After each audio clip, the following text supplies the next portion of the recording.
Hello and welcome to the Nutrition and Life podcast. My name is Lisa, I'm your host, and today I have the pleasure of speaking with fellow podcaster and coach Jeff Hoehn. Welcome to the show, Jeff.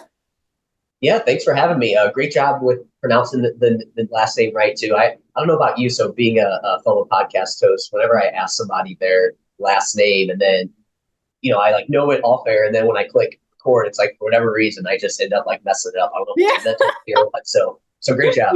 Definitely has happened to me as well in the past. So Jeff is a fellow coach, as I mentioned. He helps men and women build muscle and lose body fat. So essentially, you're a recomp coach. I love that definition here. And I just love to hear a little bit more about you, your background, what brought you to where you are today. Yeah. First, I don't think I mentioned this, but thanks for having me on. Super excited. Like we said, you're going to be coming on my podcast as well too. So definitely looking forward to you interviewing me, and then I'll obviously interview you. But yeah, as far as my background goes, so I've always kind of been into sports, right? So that was kind of where I first got into working out. But I would do some lifting. I like started out with like doing basically my dad had these dumbbells, and I would just do some like curls and like push ups, just trying to show off those types of muscles. So that's where I first kind of got into working out. That was probably in my early teens. But then it just became something where, I'm a short guy, so I wanted to like couldn't do anything about my height. So I was like, well, I can at least, build some muscle potentially. And so, that's what really made me want to continue to do that after sports. I actually graduated with a bachelor's in just business, so nothing to do with like fitness or nutrition or anything like that.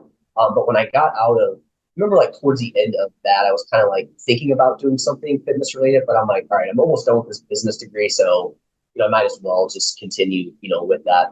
Um, and so when I got out of college, I actually was a gym manager. I was assistant manager at first. It was like this local chain gym.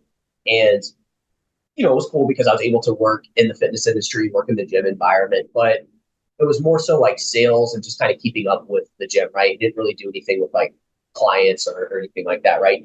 And I always told people, I remember I would sign people up, and then you'd have this like great conversation with them, and they're ready to go, and then like 2 weeks later you'll never see them again, right? So I was like, man, this freaking sucks. And I just wasn't something that was like fulfilling me. I just knew I wanted more. So I had this crazy idea to decide, you know what, I'm going to drop this and I'm going to actually work with personal training clients. And so I started as an in-person trainer back in like 2016, 2017. I did that for a few years, kind of started the online thing on the side, and just kind of always channel clients to that. And just kind of grew from there. And I'm now full-time online, as you said, working with clients, from a body recon standpoint. I like to really focus on health as well too. I think that's super important. Like obviously the aesthetic side of things is important, but then the health side of things is also something that I, really try to focus on, because I'm sure, as it's like that is, sometimes overlooked. And I think it's super important. But as far as like my fitness journey, what I do, same thing, I just want to build muscle. That's kind of my main kind of thing that I focus on. Competed in a few bodybuilding shows in the past. It's been a while. I got marked down for not being lean enough. One of my judges told me I was soft. So I was like, okay, well, that's, interesting. But you kind of have to separate yourself. That's not really real life. So yeah. And now that's what I do, is still like, it was, aesthetics at first, but for me now it's like, obviously still want to build muscle, but it's also, it anchors my day. I feel good. I don't feel great when I don't train. So, it's more so for that now than aesthetics, but, obviously the aesthetics are a nice kind of side as well too. So. Well, thank you for sharing a bit about yourself. And I can absolutely relate to the thing of you just feel better when you work out. I often hear when I'm traveling and people ask me, you even work out when you're on vacation or whatever. I'm like, yeah, I feel so much better about the rest of my day if I do. And it's just once it's part of your routine, it's just part of your routine. If you don't do it, it's like suddenly saying, don't brush your teeth for 10 days. And you're like, oh, this feels disgusting after day two, sort of thing. So, yeah, I totally hear you. And I love that you're focusing on aesthetics and combining that with health as well. And the beautiful thing is that most of the time they kind of go hand in hand. Well, not necessarily, but often once we start our health and fitness journey, we automatically also feel better, even though we might have initially started with the focus or emphasis on aesthetics.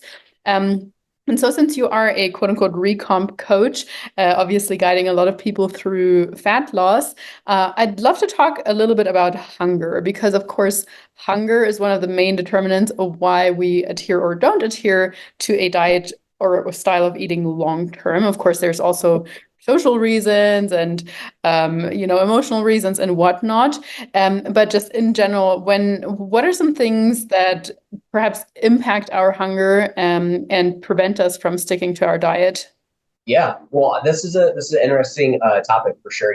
Hunger's definitely an interesting one. I always tell people that hunger's kind of the cost of doing business, right?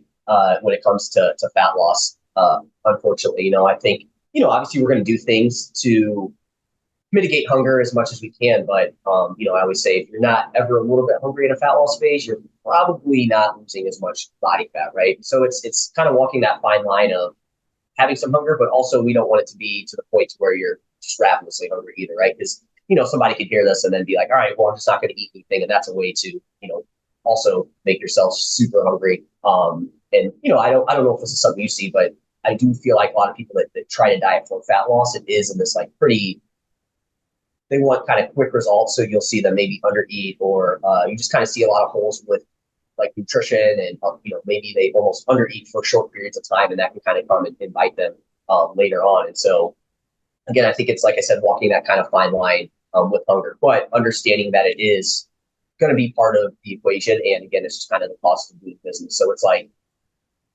I think always kind of setting those expectations with it, I think is super key because I think too many people try to they're not we're not comfortable with being hungry in today's world. It's something that a lot of people they're just not comfortable with because we don't really it's just not something that really happens anymore, right? There's food everywhere all the time, so we don't ever really have to deal with it. I think a lot of people that's kind of their default setting. Anytime they get a little hungry, it's like they want to eat.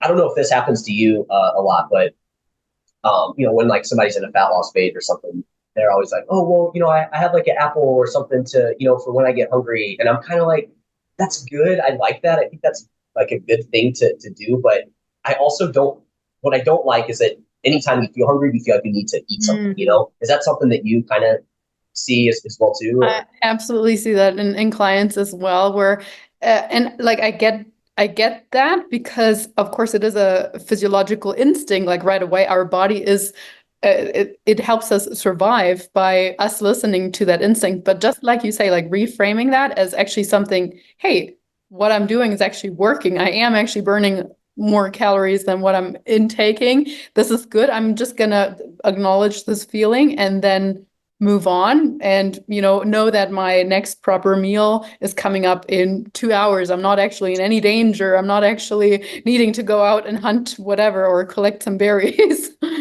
Yeah, no, exactly. And I feel like a lot of times this comes from like what maybe people don't have like a consistent eating schedule or whatever it is. So I really like to, one of the big things I like to do is get a fairly consistent eating time. I'm not saying you need to eat at 2:11 every single day or whatever, but having a pretty consistent like meal time I think can be helpful because if you have that and you are getting a little hungry, it does two things. One, it gives you that like, okay, hey, I'm going to be eating here in the next couple hours, right? Or next hour, so I kind of know when that next meal is coming. But the other thing it does too is so there's that. Sorry, I kind of lost my train of thought, but it does that. But it also, I think, helps, make sure that you have these full meals and you can stay consistent, from that standpoint. So I do like to have, clients kind of have that like kind of consistent, meal timing, in a fat loss phase. So, and but I think yeah, like having sorry to interrupt, but I do think like having or thinking about meal timing and meal frequency ahead of time, and I assume you also work with macros and so on. I mean, it just helps ensure that you're actually hitting your targets by the end of the day. If you're just saying like, oh, okay, I'm eating whenever and I don't really know what my next meal will be or when it is, then chances that you're actually hitting your protein, that you're within your overall calories by the end of the day not over or under are so much higher. Like if we plan for something, I mean, it's just like with financial things. If you plan for how much you want to save or when you're going to spend what, chances that at the end of the day you're achieving your saving goals or whatever are so much higher than if you're just, oh, like whatever here and there. Yeah. Yeah, and you end up. I feel like if you kind of do it that way, you end up kind of playing that kind of macro kind of Tetris game at the end of the day too, right? And that could, you end up having these like really weird meals where it's like, well, I need like 20 grams of or 10 grams of protein, 35 grams of, and that could be a challenge. So yeah, I think it helps with that too. And I think there's some research that kind of shows that fairly consistent meal timing can like make a small impact on like total daily energy expenditure as well too. So just staying consistent with that.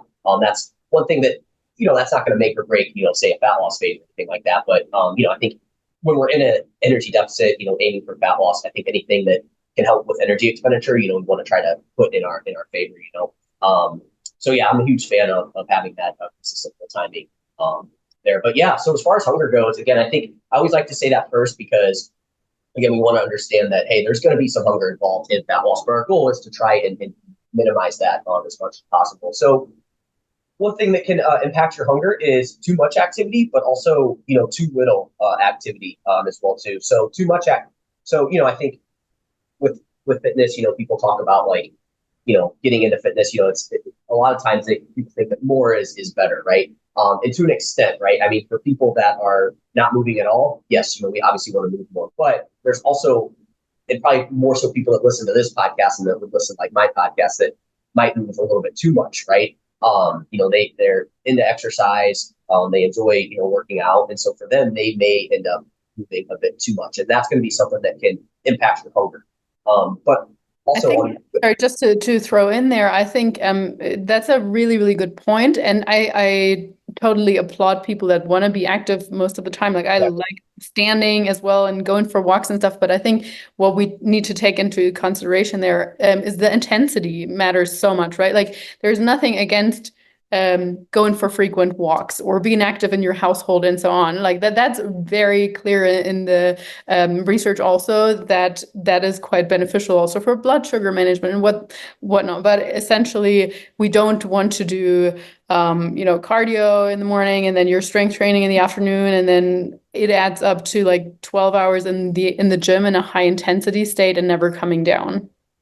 well, and I think too, this comes from a place of, like you said, I mean, exercise is great. We want to promote that for sure. But I think this comes from a place of, thinking that again, the kind of more movement you do, it's just going to kind of improve your fat loss results, right? And I think that's where maybe that this advice can kind of go wrong. And so, like you said, it's also intensity as well there. But and so I think the big thing is just being aware of that, right? Of like explain to the client that hey, this is great that you want to be active, and generally this is a good thing, but just understand that this may lead to a little bit extra hunger because you're just expending so much energy there, which in turn can lead to maybe a little bit more calories being consumed over time. But and from my understanding, there's a kind of concept called exercise energy compensation, and this is kind of more pronounced in deficit, right? Meaning that on paper, you think of just adding more exercise would just add to your total daily energy expenditure for the day, but there might be a little bit of compensation elsewhere throughout the day as you kind of get to these higher levels of energy expenditure. So it's not like you're always just adding it. You might be doing this extra uh, working out energy expenditure, and you might not get your full return on investment there. So just being aware of that, I think that's the biggest thing is being aware of that. But like I said, on the opposite end of the spectrum, you have too little activity, and that can also impact your hunger as well too. Not moving enough can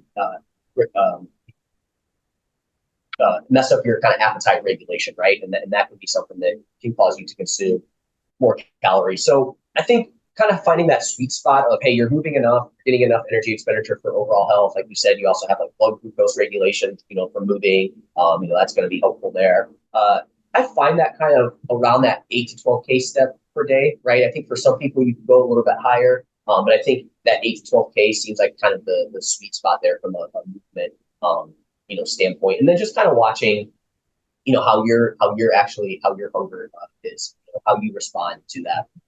So yeah, that's kind of that's the first one there. It's too much activity, but also too little. Too.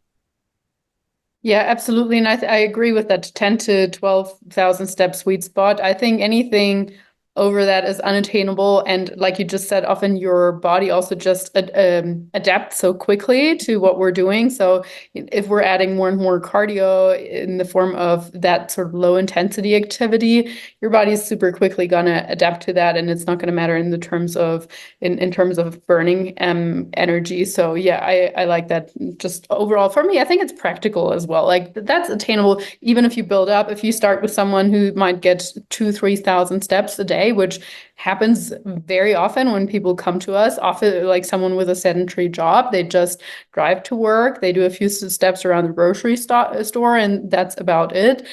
So they might only have 2 to 3,000 steps a day, and then working up to, if you tell them 12,000 straight away, it's like, whoa, no, that's not going to happen. But building up slowly, like with everything, yeah, absolutely attainable. Well, and then there's the time aspect of it, right? That's the other thing we need to consider here. I mean, if you don't have a lifestyle that, kind of you just naturally relate steps, getting over 12,000, that's a pretty big time commitment Mm. as well too, right? And that can be not very practical for some people. And that can be just an added stressor, as well too, on top of already trying to diet. So I think finding that sweet spot is key. But like you said, we don't want to be like, oh, don't exercise because, that obviously is important. It's just kind of, watching that, finding that kind of sweet spot. So, Yeah, definitely. Yeah, what other tips do you have in terms of keeping hunger at bay? yeah. So another one that can kind of impact hunger is going to be poor sleep. This is one that, sleep can disrupt hormones like ghrelin, right, which is kind of your hunger hormone. And so, by getting, when you don't get great sleep, that can be something that can impact, your hunger the following day. Not only that, but it also, I think poor sleep's also going to kind of impact your just overall kind of motivation, your overall just decision making. You're just probably not going to make as good of choices. So sleep's a big one. I think that's one that people hear and they kind of just overlook, but it really is something that I think needs to be worked on, especially in a fat loss phase. So that's just the hunger side of things, right? I think poor sleep also may not be great from an overall body composition standpoint as well. So paying attention to that. I think with the sleep though, it's like, okay, so what do I do? Like, how do I know I'm getting poor sleep, and like, how do I actually get better sleep? Because I think that's a big thing. Because I think a lot of times, like, oh, well, I just need to spend 8, 9 hours in bed, and well, I agree that if you're getting like 5 or 6 hours of sleep a night, you probably want to bump that up a little bit. But again, from a time standpoint, it's like not everybody has time to sleep, 9 plus hours. So I think it's less about getting more sleep unless you're getting fall like on the really low end side of things. And yes, you probably need to do that, but it's more about improving that quality of sleep where I see people can kind of improve more. And I think one, it's just prioritizing it first. Like, hey, you have that option to stay up and watch another episode of Netflix or on Netflix or go to sleep. Hey, you probably want to fall asleep, or at least try it and get some rest right at that point. But I think some other big things would be like a consistent sleep routine and staying fairly consistent with your sleep and wake times. I think that's a big thing that you can do there. Limiting caffeine throughout the day and like how late you have it in the day, I think can be a big thing there. And then screen time before bed is another big thing there. Just making sure you're not like in the bed just sitting on your phone and scrolling, right? I think that's a big one. And again, just other kind of sleep hygiene tips of like keeping the room nice and cool, dark. Those can go a long way. But I think those first three are like the big ones that if people start to focus on that, like we'll see big kind of return on investment from a sleep perspective. Yeah, I used to really never pay attention to sleep until I did some shift work for a while, and that Oh yeah. completely threw off my circadian rhythm. And so then afterwards I had to work really, really hard to just get somewhat of a regular sleeping pattern again. And I will be honest, I still struggle with sleep from time to time, but what I have now a pet peeve with is basically phones in the bedroom, as you mentioned. It's just like that's an absolute no-go for me. I charge it in a different room to just overcome my own. I want to touch my phone first thing in the morning and last thing at night. So I mean, we're all human. We are all falling for those dopamine hits and so on. But I just if I can give someone or anyone listening out there one recommendation that is really working on that, and like of course it's going to require some self-restraint, and it's not going to be as fun as you wake up and you check whatever you want to, but in the long run you're definitely going to benefit from it. Yeah, I mean that's one that like I'm just shocked whenever I talk to clients about sleep. I'm like, if they maybe feel like they haven't been sleeping well, and I ask, I'm like, are you on your phone before bed? And I feel like most times they're like, yeah, I actually am. I'm like, man, that's crazy how many people are. And it really can, impact your sleep there. But another one that I think is like super important that maybe people overlook is the consistency of the sleep Mm. times as well too. Like I said, you don't necessarily need to like go to bed at say 10:30 on the dot every night, but we probably don't want that to shift too far away. I think like in the research, I think it's like maybe more than like 2 hours. I think is kind of what you want to be careful with.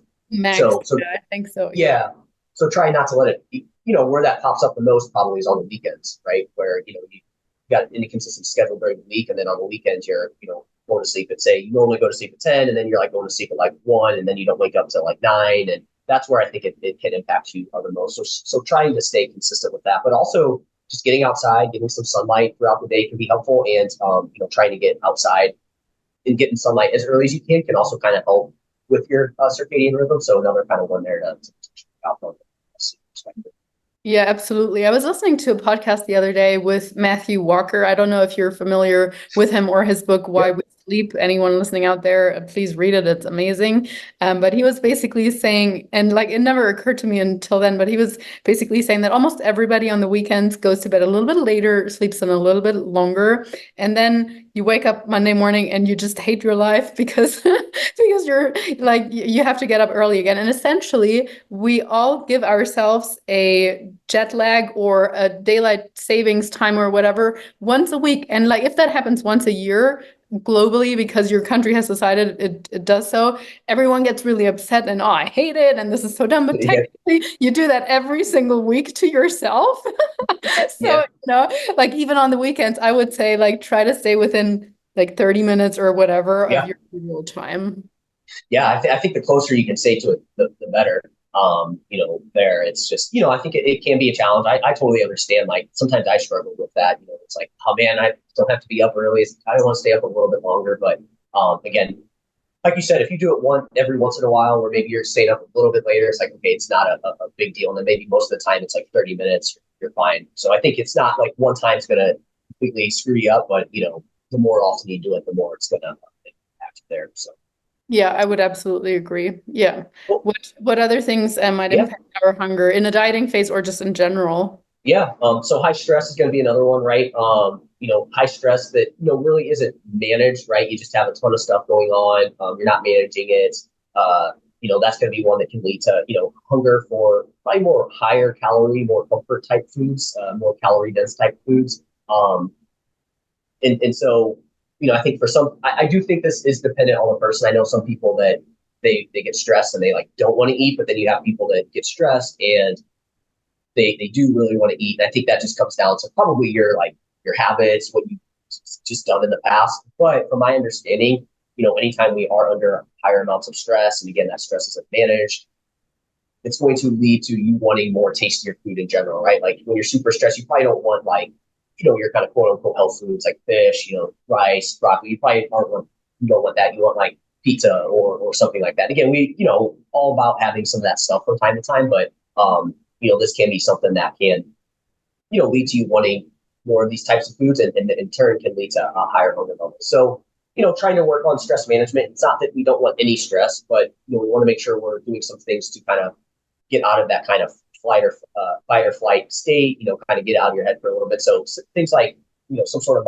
mindfulness exercise, taking deep breaths throughout the day, these are all things that we can kind of work on there. And then just finding things that you enjoy that get you out of your head. I think as we get older, we have so many responsibilities that you kind of lose sight of, like doing things that you actually enjoy and bring joy to you, right? It's all just kind of work, take care of this, take care of that, and then do it all over again. And we just kind of get in this routine of that. We don't actually do any hobbies that we, really enjoy. So making sure, you do things like that. Any sort of like creative work, like I said, breath work can be helpful. Listening to relaxing music. Hey, sometimes maybe it is watching a TV show that you really enjoy, just something like that. Making sure you take time to do that from time to time. I'm just going to see too many people that are just always go, go, go, and they're always stressing about the next thing. And so making sure you take time for that. So stress is another one that can lead to some hunger there. So Yeah, some really good points there, and I think it's so interesting the research that's coming out or that has been published about even just our perception of stress, what sort of impact that has on our physiological response, right? If we think something is a good stressor versus a bad stressor, our body is going to respond completely different, and we're gonna it's going to determine whether it's essentially inflammatory or not inflammatory for us. So, as you said, working on that mindset and just working on how you perceive something. Like if something is upsetting you in traffic, just deciding that it's not going to bother you because you can't do anything about it anyway, or that fight with your boss is not that important anywho because you were going to quit anyway. So, those sorts of things. Well, and I think with anything like that too, I think the biggest thing is, you are not like, if you're not doing things that you enjoy too, then you are probably going to continuously kind of be in your head about it as well too. So making sure you do that. And I always tell clients too, it's not that we want to avoid all stress. It's just like, trying to work on those kind of extra unnecessary stressors that just kind of pop in. Like you said, you gave a good example there of like traffic or something like that, right? It's like, all right, you know what? I'm actively trying to work on managing my stress. This is probably one thing that if I just take a deep breath, take 2 or 3 deep breaths, like, okay, it's not that bad. I'm not going to let this be something that's going to also add to all the stress I have, because it's just a vicious cycle.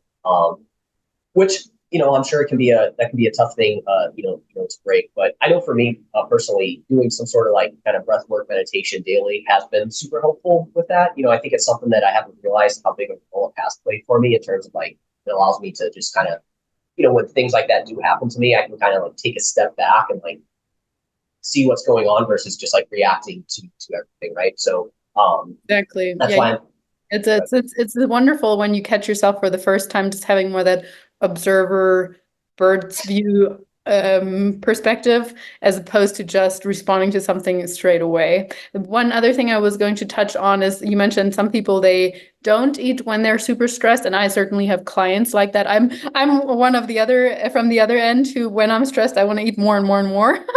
But just generally speaking, I have several clients that I don't want to say they forget to eat, but they just can't eat during that time, or they tell themselves they can't eat. And I don't think that that's any better than the overeater either, because you don't like it's not helping you deal with the stress, your body deal with the stress. So often in those situations, I do still recommend, like, I know you don't feel like eating right now, but how about you just make yourself a smoothie and you zip on that?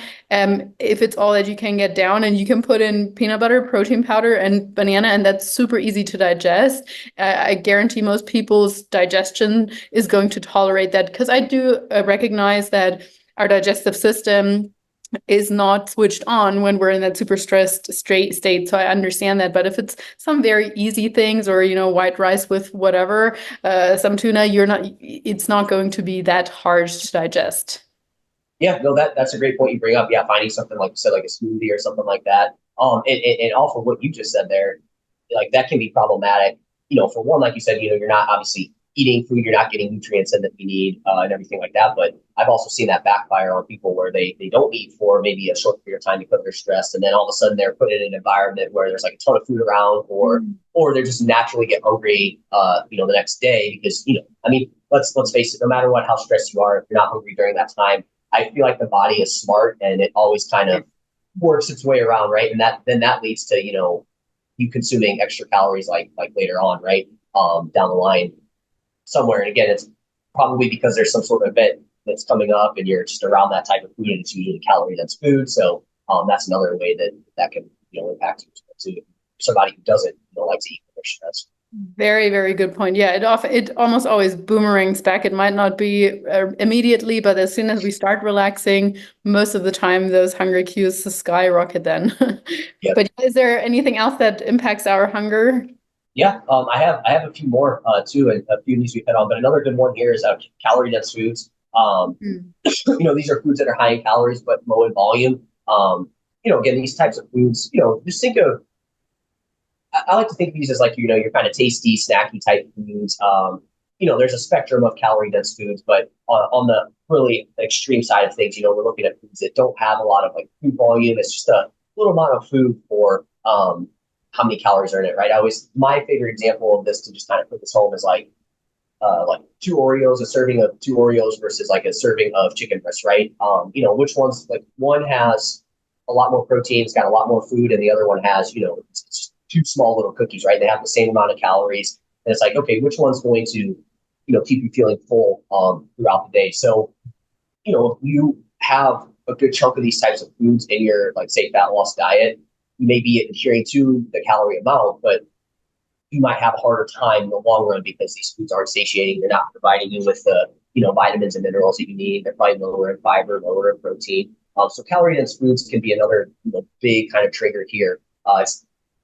Again, I would never be like, hey, don't ever have any of these types of foods, but it's just like, hey, we need to get a good base of whole foods, foods that are a little bit more nutrient dense, a little bit more food volume. Then, we can sprinkle in some of these more calorie dense foods. However, and again, I feel like probably people that listen to this may fall in this extreme at times too, where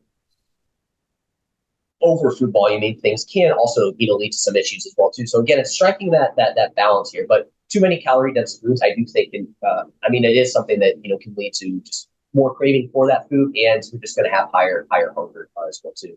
Yes, so I like that you mentioned the other side of the coin too, but you're absolutely right. I think the interesting thing is often, even if macros and even fiber is equated for, let's just say you have a protein bar, and there's some fiber in there as well, versus, like you said, your chicken breast and maybe some berries and broccoli and whatever, that is going to satiate you much longer than the protein bar. So if you're in a dieting phase and you're thinking, I am hitting my macros, I'm not actually eating any of these quote unquote dirty foods or whatever, why am I still so hungry? Then you can still overthink that. Or even if it's small switches like a wrap or bread, there's literally nothing wrong with a wrap or bread. I consume both of those on a regular basis.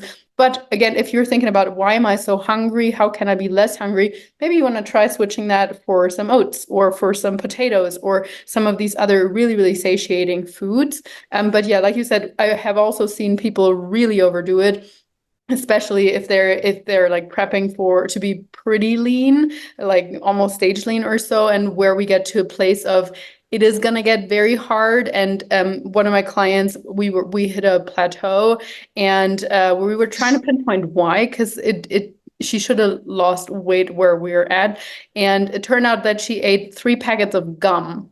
Yeah. Yeah. So I mean, each piece of that had 3 calories or whatever, but there's 20 in each package, and you might argue, yes, that's sugar, alcohols, and blah blah blah, but still, it's going to lead to bloating. It's probably going to Yeah. mess with the digestive system. Or I've seen like people having 3 bowls of iceberg lettuce with this quote unquote zero-calorie dressing, and they thought that those 3 bowls had like 20 calories in total. Well, it's still going to mess up your digestive system and lead to bloating, and therefore slow down your overall motility in the gut. So yeah, very, very good point. Well, and I think it all stems back to, kind of what we talked about initially with, like, really trying to avoid hunger, right? It's like people want to avoid it so much that they'll kind of go to these extremes. And like I said, it's like, it's just going to be the cost of some hunger is just going to be the cost of doing business. And you brought up the kind of extreme example of like prep, like you're going to get pretty lean for that. And it's like, that to get that lean, it's like you're not going to not experience any hunger, right? So it's like, again, it's kind of accepting that on there. But yeah, no, I know gum for me is a big one where, like, I never like put 2 and 2 together, but for me, I just don't chew gum anymore at all, because anytime I have gum, it really does mess with my gut. So I think it's dependent on the person, but like, especially 3 packs, man, I would be hurt psychologically.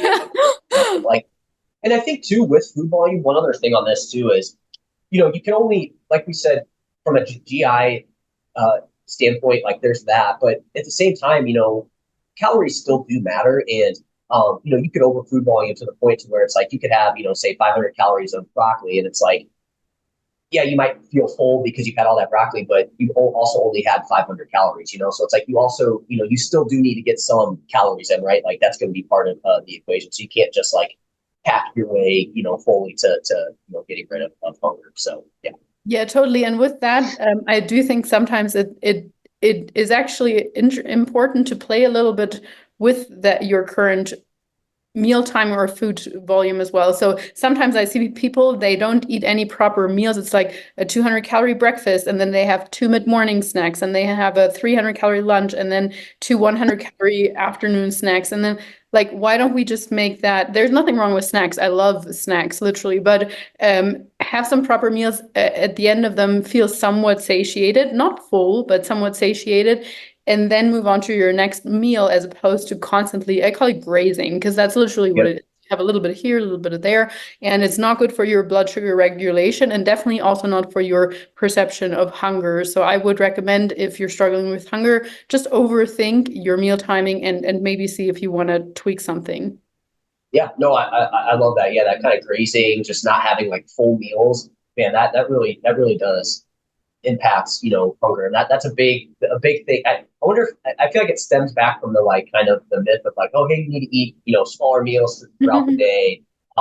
And yeah, no, that's a big one that I see where people just, really struggle, with that. And that's why I'm a huge fan of, hey, let's really push, full meals here, have these full meals, because that's been something for me that's been a huge game changer in terms of managing hunger. So a couple of other ones I have too are, just fat loss dieting in general, right? So obviously, as you drop more weight, as your deficit gets larger, the longer you do that, this is going to impact your hunger levels as well too, right?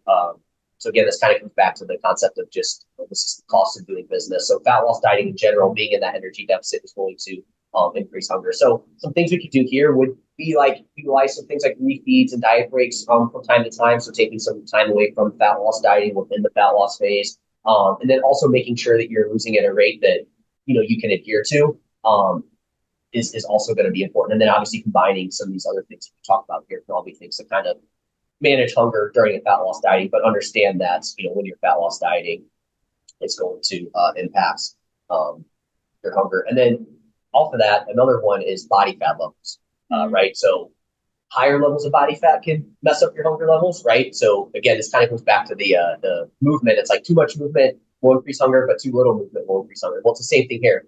Too high of body fat levels can increase hunger, right? But then also being super lean can also impact your hunger levels, right? So from this is where like things like GLP-1 have been super helpful for people who are overweight, right? They just kind of have this like, I used to be in this the mindset of, oh, you just got to willpower your way. You just need to eat less. Like you just need to do it. But as I've learned more, I realized that man, people who have higher body fat levels, their hunger and satiety are just all out of whack, right? Everything's just kind of messed up there. So again, that's where the concept of higher body fat levels can impact you. But like I said, being lean is also something too where I'm sure. Have you competed before?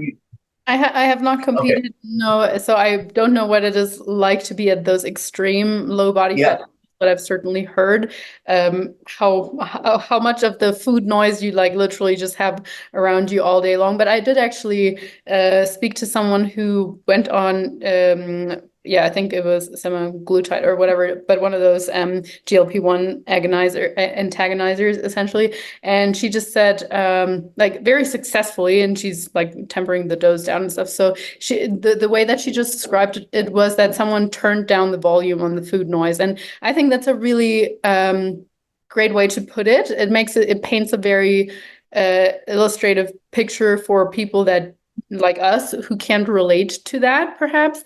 And so instead of constantly someone whispering in your ear, eat that, eat that, eat that, it's like switched off for a little bit and like, oh, maybe have some food. And then it's switched off again. And then, oh, maybe have some, so more healthily regulated. But yeah, I love the tips you've given us in terms of hunger. So making sure we're kind of in the sweet spot for the right amount of activity, the sweet spot for, not dropping body fat levels too low, but also understanding that if they're still too high, that we might experience more hunger, focusing on whole foods, managing our stress, managing or getting our sleep in as well. But one thing, as we were talking about the gum and so on, it got me thinking of another question. I'm sure you also see a lot of people make mistakes when they track their food. So like this client of mine who was not tracking her gum, which I mean, if you have one piece a day, by all means, don't track that. That's fine. But if you are eating 3 packets of something, then please do track it.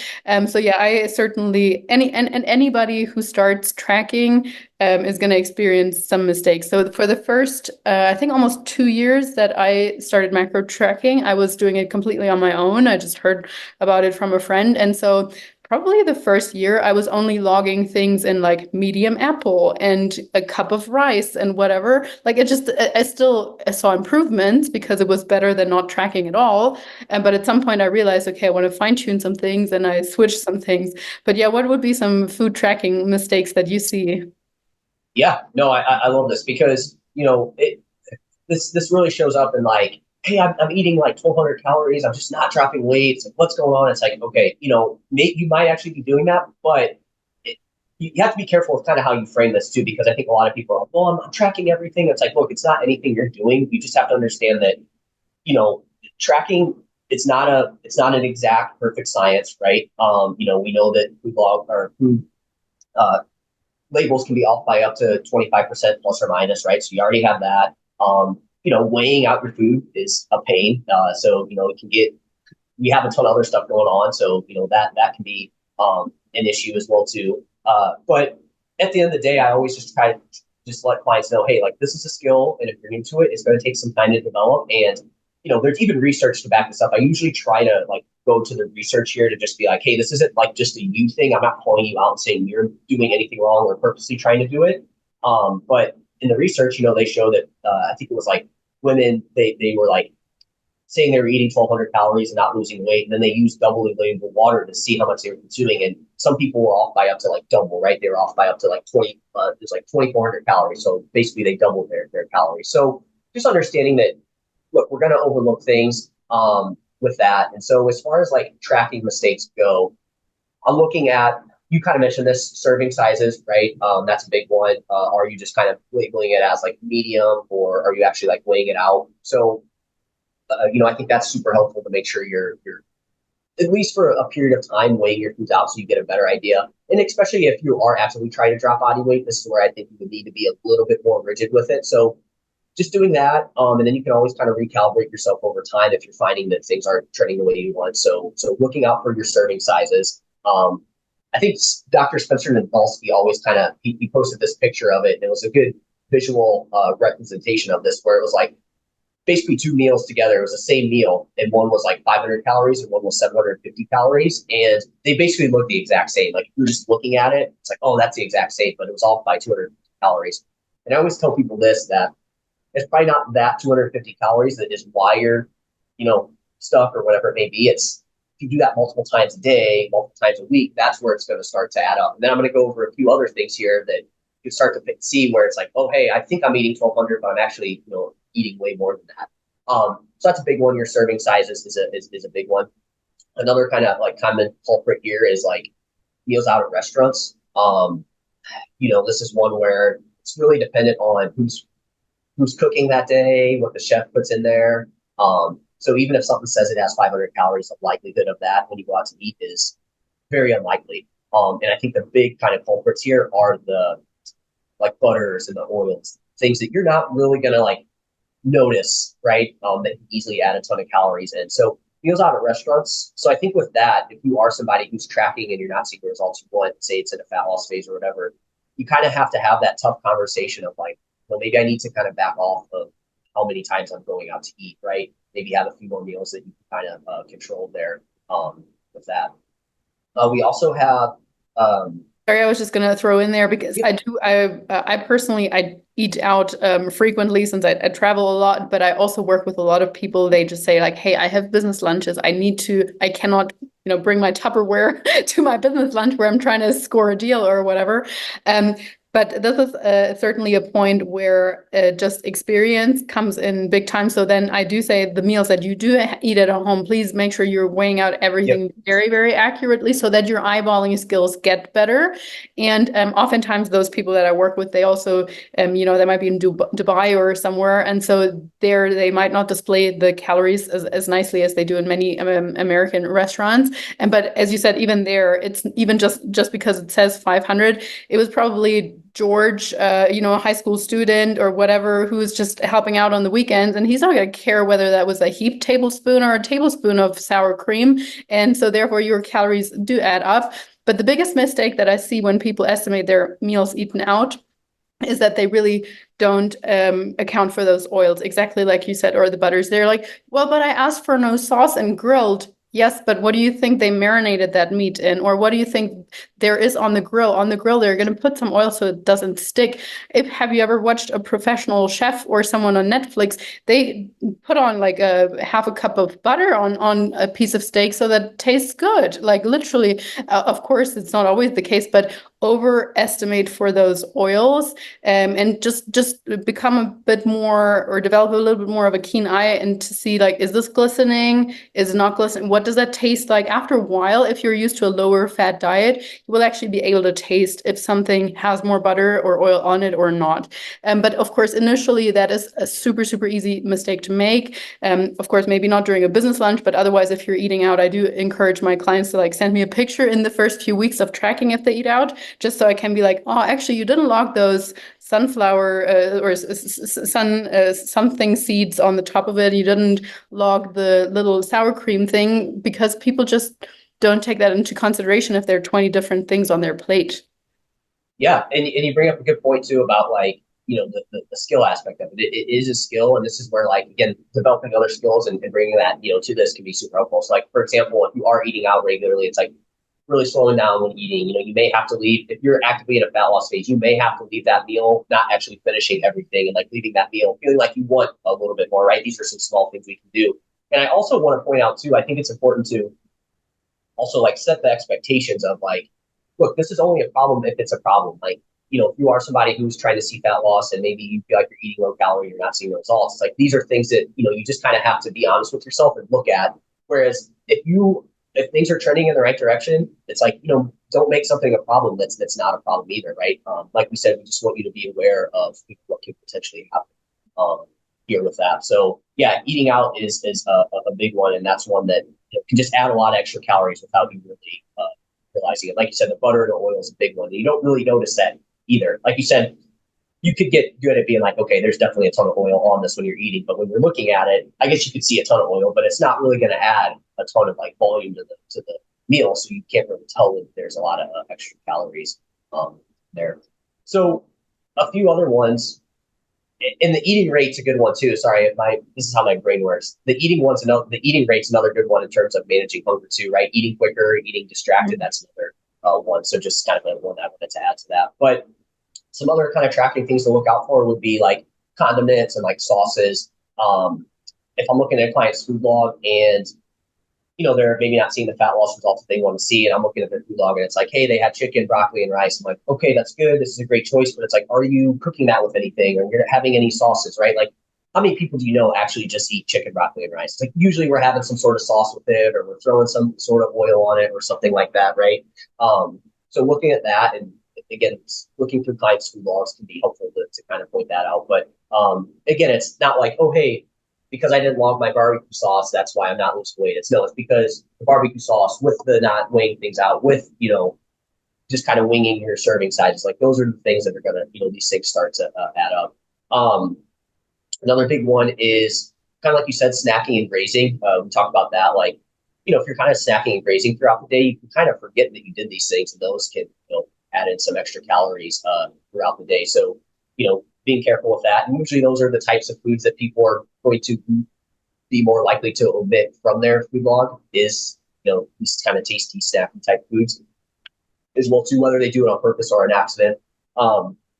Supplements can be another one too, another kind of source of like kind of sneaky calories as well too. So if you're taking a good amount of supplements, you definitely want to look into that and see if, for example, like a big one, I recommend fish oil to most people. That's usually going to come with at least like 20 to 50 calories, per serving. And so, like I said, that 20 to 50 calories is not it's causing you to like plateau or mess up, but it's again in combination with everything else, where it starts to add up. And then drinks, right? I think alcohol in particular is another one that people kind of overlook. They just think that like if they have say like whiskey or like a kind of hard liquor or like wine or something, they think that it's like really low calorie and it's not really going to add any calories. But those are things that can certainly add up over time. And I always tell people with the drinking, it's usually not the calories that you have when you're drinking, it's what you do after you're done drinking and later on that you see a lot of calories start to kind of add up there. So those would be like the big kind of tracking mistakes that I see made. And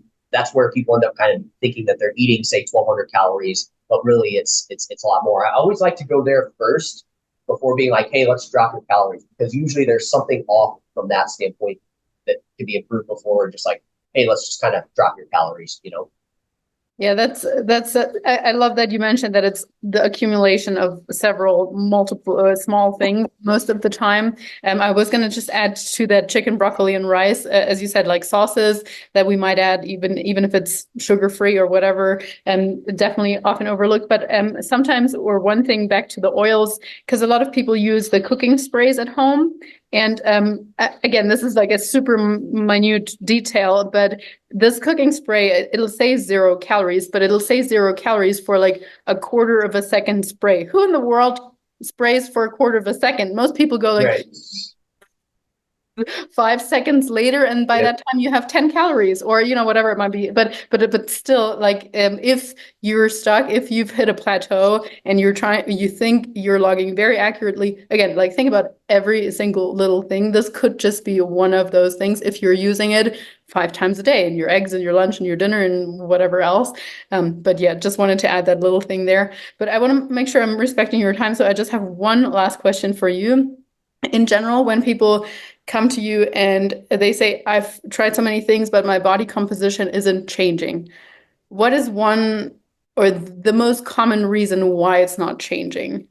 Is it What's training, nutrition, both? Yeah, man, that's a good one. I think in most situations, so if their body composition's not changing, I do think that it does.